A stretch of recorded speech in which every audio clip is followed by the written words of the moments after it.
One of the things about aging and your parents aging is finding opportunities to give back some of what they gave to you.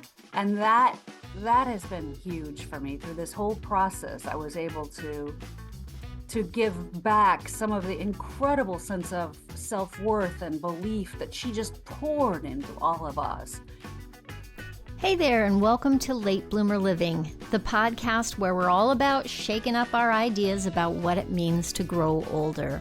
I'm Yvonne Marchese, your resident age agitator and play instigator.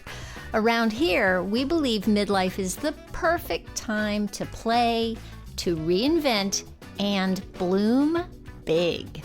Let's go. Hello, my friend. Welcome to a very special Mother's Day episode of Late Bloomer Living. Today, we are celebrating the power of mother-daughter relationships, creativity, and the magic that can happen at any stage of life. Today, I'm so thrilled to introduce a dear friend who also happens to be an exceptionally talented artist, Hollis McCarthy. She's a TV, film, and stage actor who plays powerful women and fights with swords. You heard that right. You may recognize her from television, film, regional theater, or perhaps you've heard her voice narrating one of the, I think, 280 plus audiobooks that she's brought to life. But today we're diving into a story that is both deeply personal and profoundly inspiring. And I kind of get a little bit clamped just thinking about it. If you're hearing that in my voice, yes, that's what's happening. Hollis's mother, Dee Maltby, started writing the Magic of Larlean series in her 50s, published the first book, Wizard Stone, in her 80s. And how that happened is Hollis initially stepped in to help edit and publish the books.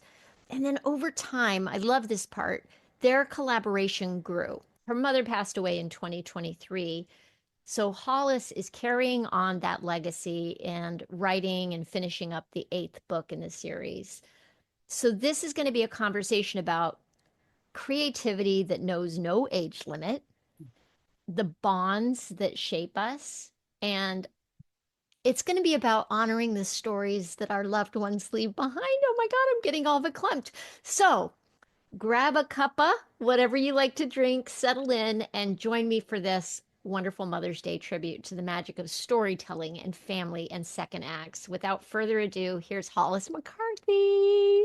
Hollis, thank you so much for being with me today. You're welcome. I didn't know it was the Mother's Day version. Now you got me crying. Oh, yeah. Yeah. Well, that's why I wanted to have you on, because I love that you had this connection with your mom. And I know your mom, and she was just a lovely woman. I know your whole family. I'm a fan of you guys, and I miss And her. vice versa. Yeah. Yeah. I'm so glad you're here talking to I me. am too. I am too. And my Yeah. mom would be delighted too. My mom always said, say hi to Yvonne. She loved you. She just adored you. So Oh this is my a great way goodness. to honor her memory. Yeah. Yeah.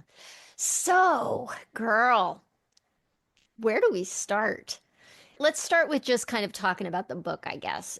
First of all, I have in my hand here the hard copy of the first one. I think I read the second one as an ebook. The first book is called Wizard Stone. I was so impressed reading it. First of all, I like fantasy Me too. books, and I love the world building that happens. I mean, it is some serious, like, world building. I don't have a better word for that.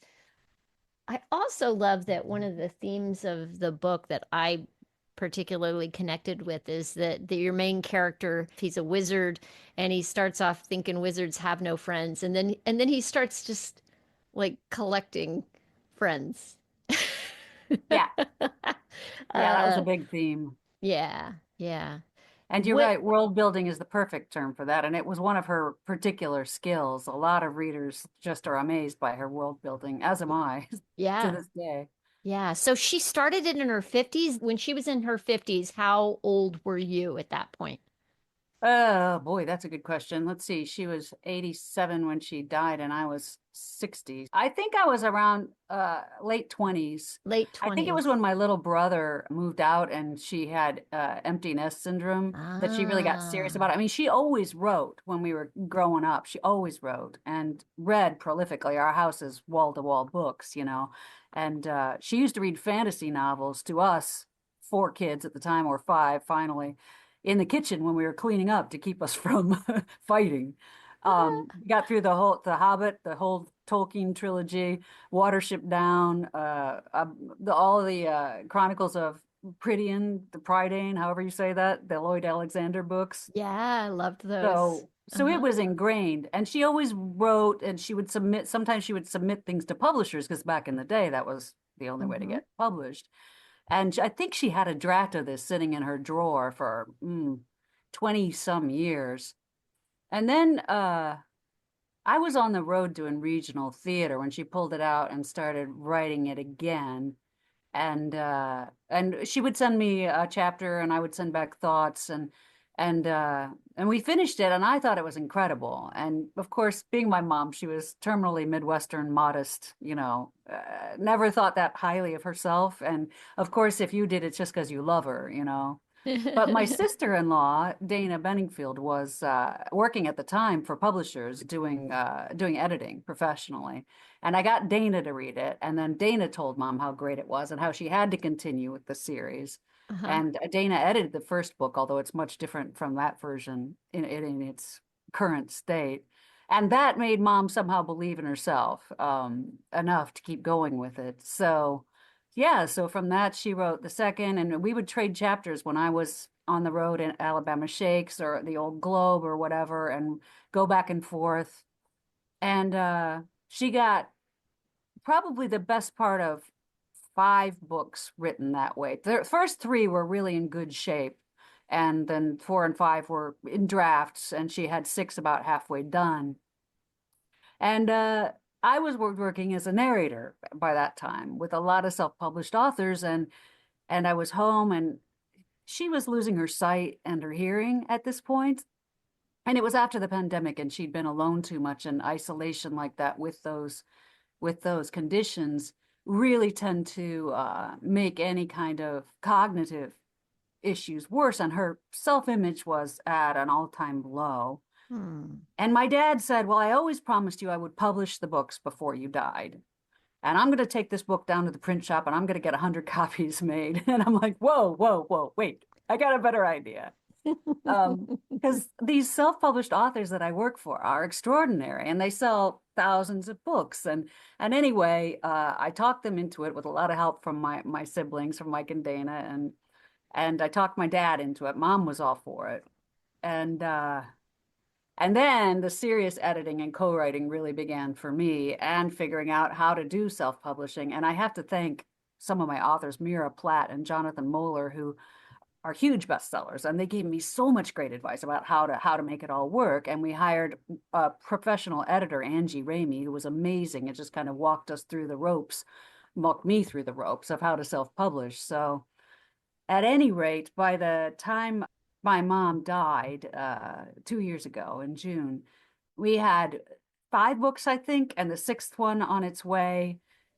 And I was able to say to her, "Mom," this was one of our last conversations before the morphine really took over, and she, wasn't communicating. And thousands of people are reading your books all over the world, not just in the United States, but Australia and the UK, and she just gave that beautiful smile of hers, and she said, "That's all that matters." Oh, Just oh. meaning she didn't care if she ever made a dime off of it, though she would have loved to be a bestseller, and she has been several times on the Amazon free bestseller list. She's been number one in epic fantasy and sword and sorcery, but it made her feel so good about herself.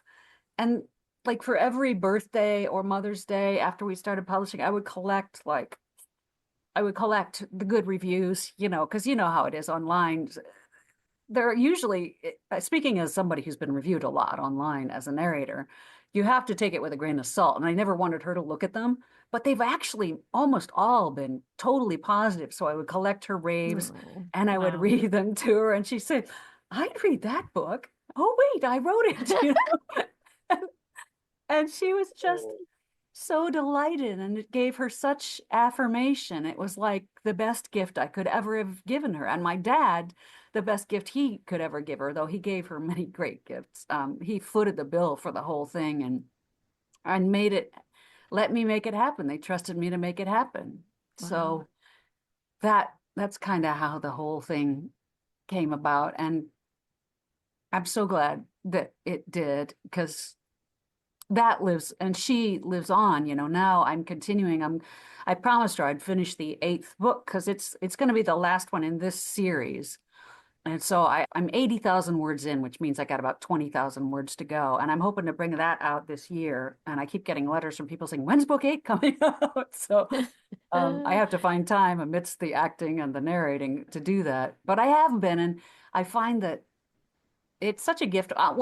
She brought me up to love writing. I mean, she was always writing, and she was always doing painting. And so I was the artist with her in the family, and I grew up loving that stuff. And I thought I would be a writer. And then I fell in love with acting. And I still paid my bills for a while as a writer, doing PR writing through school and grad school, and for a while after, doing feature writing. And now, just because I'm doing this, I've rediscovered my love of it. It's like when you're acting or you're working on a role, and time just Yeah. goes. Yeah. And writing for that is like me now. When I find the time to write, to sit down and write it, I'm writing a scene, especially a fight. There's a lot more fight scenes now that I'm writing the books. I mean, they've always been action adventure, but it's getting more and more. The women are having a lot of great fight scenes.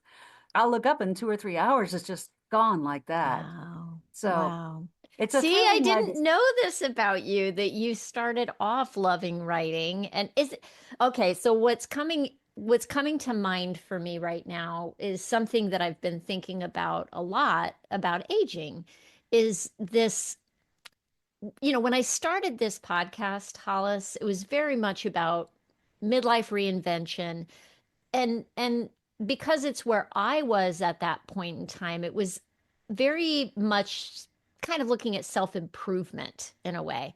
And more, the more I learn from guests who are on the podcast and from the reading that I do, the more I think that the real juicy reinvention comes from getting back to who you've always been.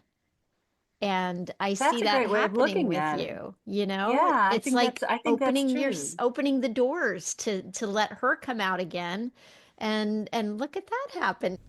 Hey, we're going to take a quick break here so I can tell you about an awesome resource that I think you're going to love. Here's the thing. We are always works in progress. Do you find yourself wondering, what do I want to be when I grow up? If so, then I think you're going to want to subscribe to We're All Getting Older, which is a weekly newsletter written by Lou Blazer that's all about continuing to grow and get better in the second half of our lives. We're All Getting Older is a sponsor for this podcast, and I'll tell you, I get so much benefit from reading Lou's newsletter every week. And I think you will too. She writes the newsletter for midlifers who believe in getting better as we get older and making the most of life's second half. So if you want to subscribe to that, it is on Substack, and you can easily find a link to subscribe at loublazer.com.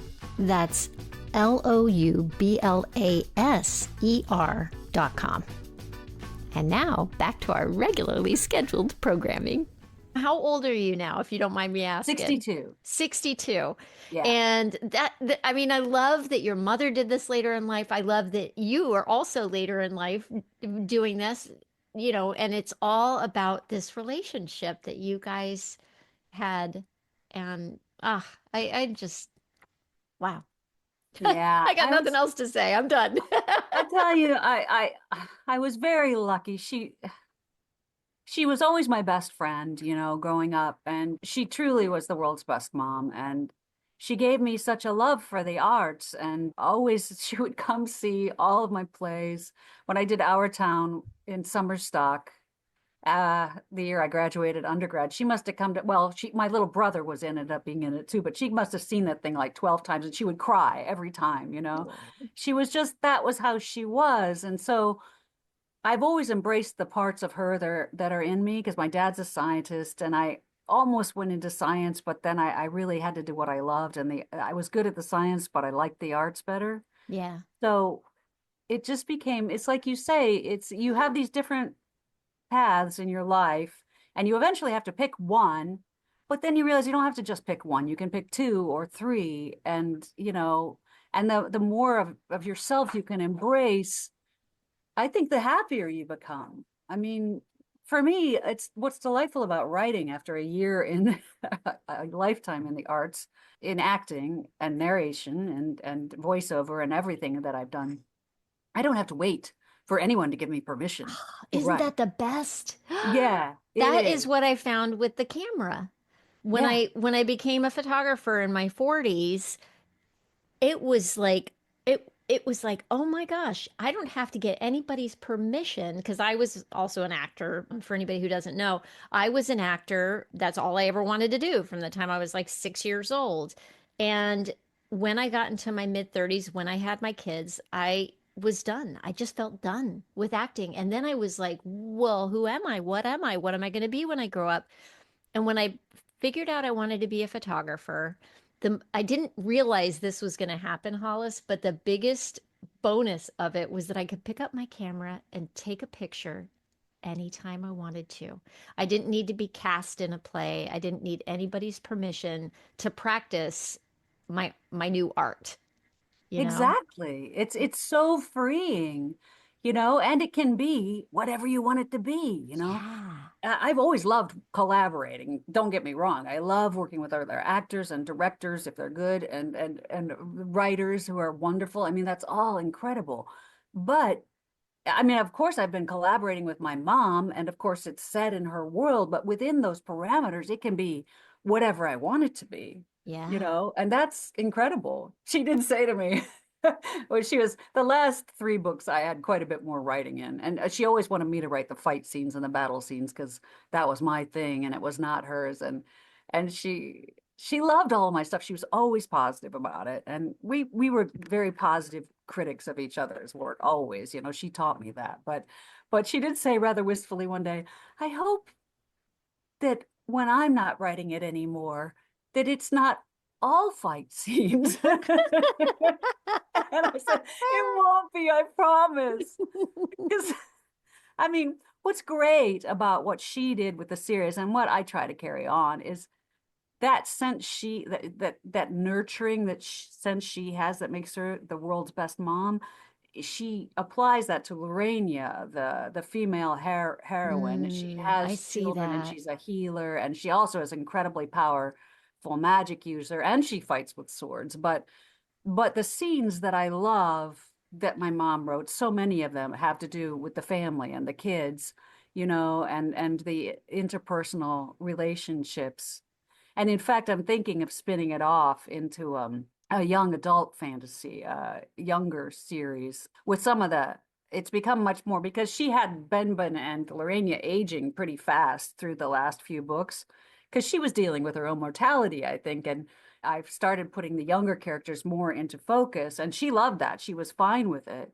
But that's where I think my passion lies with the, you know, the young female dragon rider, you know, wielding magic and kicking the ass of bad guys, you know, and mom would be all for that. But it was her, she had a gentler, more family oriented fantasy world, which is great because you have the action adventure and the emotional Yeah. connection, you Yeah. know? And Yeah. that was my mom. She was very well rounded. I love it. Oh my goodness. So Hollis, I mean, this is amazing, right? Wh- What what have you learned about yourself in going through this process with your mom from the beginning to where you are now? That's a good question. Well, one of the things about aging and your parents aging is finding opportunities to give back some of what they gave to you. And that has been huge for me through this whole process. I was able to to give back some of the incredible sense of self-worth and belief that she just poured into all of us. I was able to give that back to her late in life. And that, like I was saying, was hugely satisfying. I think, I don't know. I guess I've learned, like we all do, and it's not your favorite lesson, that you just have to savor every second with the people you love, you know? Which is why we're going to Ireland. You know, she and dad traveled the world, and I am 60 and I've traveled, done theater all over the country. And I've always loved that they were such world travelers and they have great stories. And when they got old and she couldn't do much because she couldn't see much or hear much in public places, they would sit on the porch and they would tell each other, remember, you know, remember when we were at the gardens in Tokyo, remember, you know, and they were so happy remembering things. And losing her, you know, even though she had a full, wonderful life, and you have to be glad that she's at peace, but it made me realize I want those memories. I mean, we have them too, but I want to go to Europe, and I want to, as I get older, continue this career that she's pretty much, she left me the books. You know, it's her legacy. And not only am I keeping her legacy alive, but I look at it as, you know, when I don't want to necessarily, you know, narrate 40 books a year or whatever, I can, you know, write and I can self-publish, and we can do that from anywhere in the world. So it's given me options, and I don't know. I guess those are the two biggest things. Yeah. Also, just,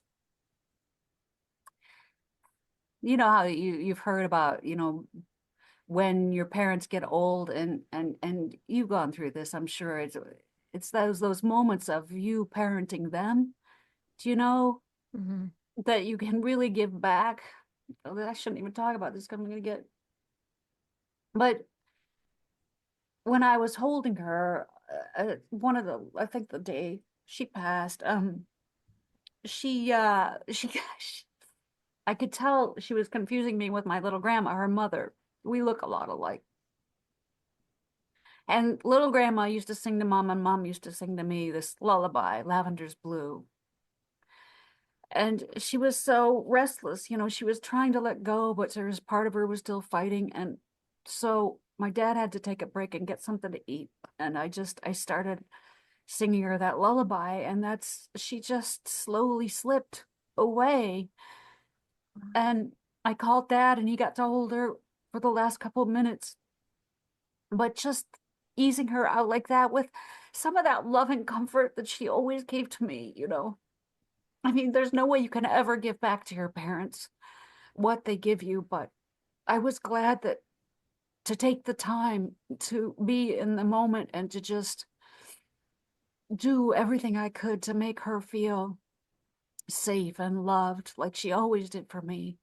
And that's everything to me, you know. I mean, those last few years were just all about my mom, and I guess since then I've had to remember who I am and Yeah. rediscover Yeah. who I am. So that's been a process too, but yeah, I guess that's probably more than you needed to know. I just want to reach through this darn Zoom screen and give you the biggest hug. I can feel it. Thank you. Yeah. Hmm. And now the happy memories come back. You know, that's the other thing you realize after you lose, like, you know, your sweet mom. It's like, okay, now I remember I've framed more pictures, and I framed some paintings of hers more than I had before, and some pictures of us together. And those happy memories are how she has to live, you know, because that last year, it was good we were all there, but now we're all rediscovering the happy memories. And I've got that map of Larly, and I'm looking at it right now. Her original version, I got it enhanced at the UPS copy store, you know, and I That's framed it and I put it up awesome. on my wall. And I have that and pictures of her and the books. And as I'm writing, I'll stand up and go over there and look at it, and I can read her little hen scratchings, you know, on it. And And I've been plotting things with things that we don't actually have on the map in the book, because that's a original work that my sister-in-law, Mary Pat McCarthy, did. Very talented graphic artist. Um, and I did not have this map in that version. I had like a smaller map. So we were extrapolating madly to come up with that map. But I Wow. have that's her world right there. So I still have so much of her. And I think that's the discovery I've been coming to this last, probably just this last year. Uh, I still have her with me, you know? Yeah. So, so that's good to know, because she would want that. She wouldn't want us to be sad. I feel like I'm talking in cliches, but it's all heartfelt. Well, there's a reason things are cliches. Yeah, it's There's, true. it's there's truth there, and Yeah, that it yeah, just is. It just yeah. is. Yeah. And I did the first three books in audiobook, and that was I think the summer she died, maybe after she passed. I did those, but she was thrilled. She knew that we were doing them, and she was very happy about it. And we've gotten a few reviews for them about Dee Maltby being the next Tolkien, which she would love that so much, Wow. you know? And people saying Hollis McCarthy is the perfect narrator for this. And I'm like, well, God help me if I wasn't, because I like grew up with this world. But I just think she would love all of that. So, Yeah. but yeah, I've come to a happier place with it, you know? It's amazing. I'm thinking about how all of your skills have come into being to make this happen. Your acting skills, your particularly with audiobook narration. I mean, that's a Yeah, very particular skill. it is. It is. Yeah, absolutely. And to bring your writing back and then so here's a question for you about the self-publishing process. Mm. And the reason I ask this is for somebody who might be listening and maybe they've got a book in the drawer. Yeah. Maybe they're older. And I've talked to a number of first-time authors on this podcast who decided to go the self-publishing route because there's that feeling as you get older of time slipping by and you Mhm. don't know if you're going to have the time to have somebody actually uh, say yes to you, to get Yeah. through the gatekeepers, to get through the process of. I think there was one author I had on who didn't self-publish, who had like 50 rejection letters from publishers before she got the yes. Mom had a drawer full of them. Right? And I love now that self-publishing has become something that is available to people that can empower people to take their destiny into their own hands, damn it, and just make the thing happen, Yeah, you and not know? wait for permission. Again, it Yeah. comes back to doing what you want to do and not waiting for somebody to give you the okay. Yeah. Yeah. Yeah. Did getting through that self-publishing process, was it incredibly difficult? I mean, you had help from some of the authors that you had worked with as a narrator, and so somebody guided you a little bit, right? Yeah, a lot. You hired an editor, which I think is very smart, and the actual publishing of the book, what was that like learning that process? I mean, it is a journey, okay? But and hiring, if you have the money to hire a good editor, that is the best expense, the best thing you can spend money on, that and a good cover artist. Again, my sister-in-law, the graphic artist, we hired her because her style is more, a cartoon. Like she does these great satirical cartoons. But she said, I'm probably not right for it. And I said, no, we can. The good thing about covers, and everybody should know this, is there is royalty-free art out there that you sign up for a subscription service like Dreams Time, or I'm with another one now that I can't remember offhand. but research it. Any author can tell you what they are, and you pay a fee, and the artists get paid out of that. But for that fee that you pay for the subscription, you get a certain number of downloadable, high resolution images. So all the images on these books are that's a picture I found online. And then Mary Pat put in effects, with Photoshop and stuff. She put in effects, she put in the titles. So hire a good cover artist and a good editor. That's the best thing you can spend money on. The rest of it is not that expensive, surprisingly. But Mm-hmm. get people that are really good, because as a narrator, I can tell you a lot of the people that say they're editing people's books or proofreading people's books, they're not. I think they're running, I think they maybe run spell check on it, but I find so many errors in some really good authors' books, Mm. and I flag them for the authors and send them to them, and they appreciate. They said, "You won't believe how many people have looked at this." So get a good editor, get somebody who's Mm. professional, and and ours, fortunately, it's a huge process to get a book from a draft into paperback and then into Kindle. But we went limited with Amazon because it's just the easiest platform to set it up on if you're a newbie. And also it has the widest reach if you're a newbie. So we just went exclusive on Kindle on Amazon to start. And you sign up for a KDP account, and you from there you can upload your cover design. You need to hire someone to format your manuscript, but that's not that expensive. It's maybe $130 a book, and they'll send back to you. You send them your Word document, and they'll send back all the different versions that you need to upload for the Kindle, for the paperback, and so on. There's a lot of hoops to jump through for what format for a cover, what format for a cover for an audiobook, what format for a cover for a paperback, which is why you need a good cover designer, because they will be able to help with all that. And then those are the big steps for getting it into publication. Then Amazon is this huge $1 million pool of books, millions of books there, even in whatever categories you're in. You need to know how to pick your categories. You're supposed to enter categories, keywords onto your formatting when you upload the books, and knowing there's millions of dollars made just in teaching self-publishing authors how to pick keywords and how to pick categories and things like that. And then the marketing is huge, it's a process too. Fortunately, I mean, I have a background in PR, which helps. That must help you as an actor as well. Does that come It into play with your acting work?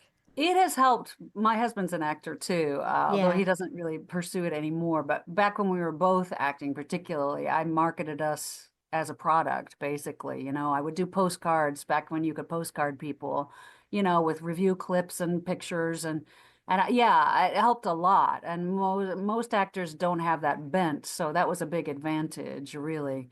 I've gotten jobs just because, like, when I knew I was traveling to New York for auditions before I moved here, and I saw a role that was perfect for me, and I postcarded the director with similar roles and clips. And she told me later she was inclined to cast me from the minute she got it, and that she actually started teaching her students, this is what you should do, you know. Wow. And it's just a matter of looking at yourself or your book as a product and marketing it, and listening to people who know more than you. These free online resources are astonishing, and there really is a lot out there.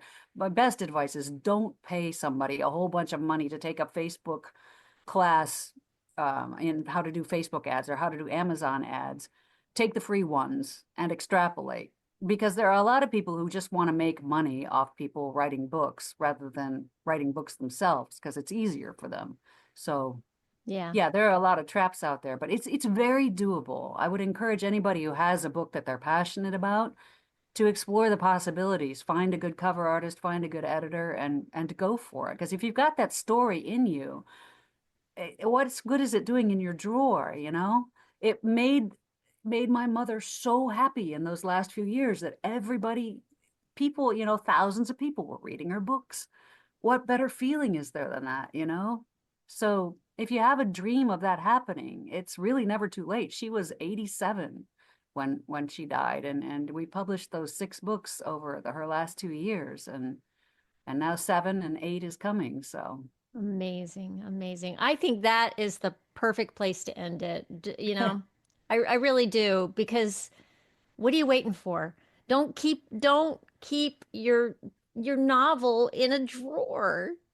Put it out there. Yeah, And let's just say it may not be a novel. It may be some other thing that you do or want to do. Get out there and do it. Like, life is short. it really is. It really is. And yeah, get out there and make your dreams happen and spend the time with the people you love, and you're never going to be sorry. Yeah. I'm so glad you came and hung out with me today. And Me too. I love you, and I'm so excited for people to hear this story. Thank you.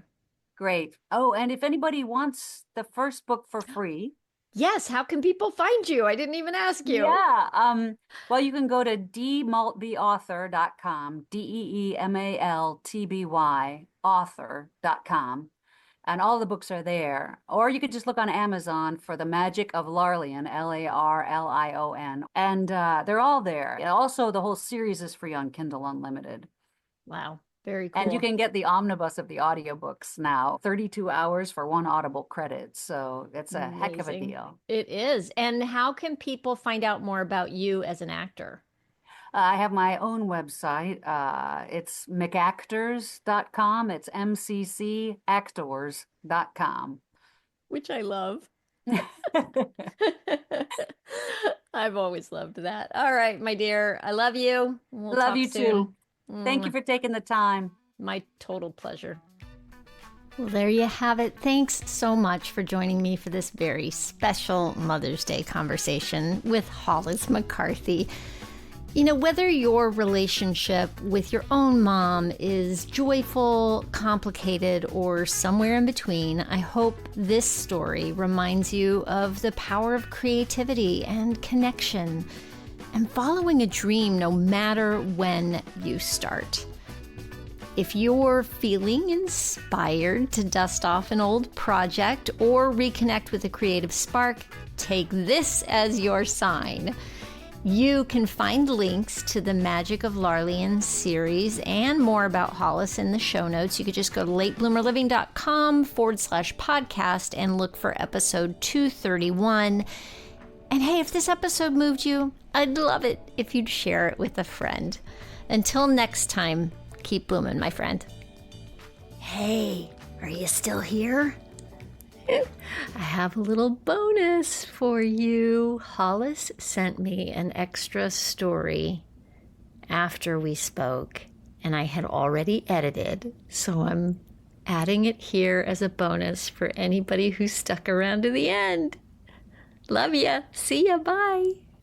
So when I was at Notre Dame Shakes, or maybe Colorado Shakes, I played Beatrice twice, and my mom saw both of them, and my dad, and she made him read the play first. There's a scene where Don Pedro says, "Lady, you were born under a merry star," because she's so funny. And Beatrice says, "No, sure, my lord, my mother cried. But then there was a star danced, and under that was I born." And from the audience, as I finished that line, you heard a, "Oh." And I went backstage, and everybody's like, "Who was that lady? Did you hear that? You made her cry." And I said, that was my mom. And now I think she so completely got me, and she's still with me. And she is my merry star.